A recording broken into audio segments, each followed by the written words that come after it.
Bismillahirrahmanirrahim. Dear students, Assalamu alaikum. Naveed Sabri here. 8th of October 2022 को जो questions WhatsApp group में share किए गए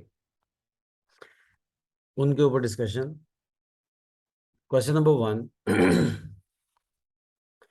regular self defense exercises will train people to support military efforts in times of war. इसमें defence आएगा क्योंकि यहाँ पे हमें नाउन चाहिए दिफा के सेंस में, तो रेगुलर सिविल डिफेंस आएगा।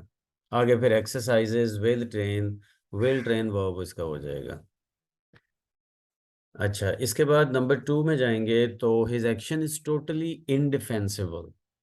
इनडिफेंसिबल का मतलब कि जिसका दिफा ना किया जा सके, जिसको डिफेंड ना किया जा सके। अगली बात भी है कि I don't know why he did it.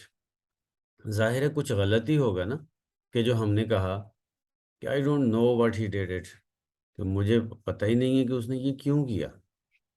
ठीक है, तो अब जाहिर है कि ये ज़रा डिफरेंट सी सिचुएशन है, और ऐसी बात है कि जो जिसको डिफेंड नहीं किया जा सकता, तो इसलिए इनडिफेंसिबल कहा गया है। मतलब किसी ने कुछ गलत किया है तो हम उसको उसका उसका दिफा नहीं कर पा रहे। नंबर 3 है she spoke rather defensively of a daughter when we told her what she had done.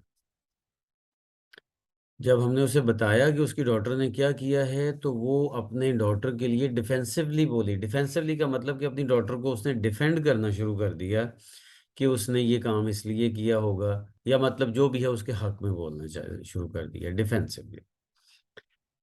बेशक, और कई दफ़ा डिफेंसिवली उस सिचुएशन में भी यूज़ किया जा सकता है कि जब डिफेंड करना मुश्किल हो बट फिर भी आप कर रहे हैं। Number 4, in the Middle Ages, forts and walls were built as defense against attacks. Defense against attacks, तो यहाँ पे डिफेंस भी दिफा के सेंस में, नाउन के सेंस में आ रहा है। Very clear. अच्छा, नंबर 5 अगर हम देखें तो one by one the soldiers fail until there was not one defender left to fight the enemy. Defender mean दिफा करने वाला, डिफेंडर इसमें आएगा। तो ये सारे डिफेंस के डेरिवेटिव्स थे जो आज हमने यूज़ किए। That's it for today. अल्लाह हाफिज़।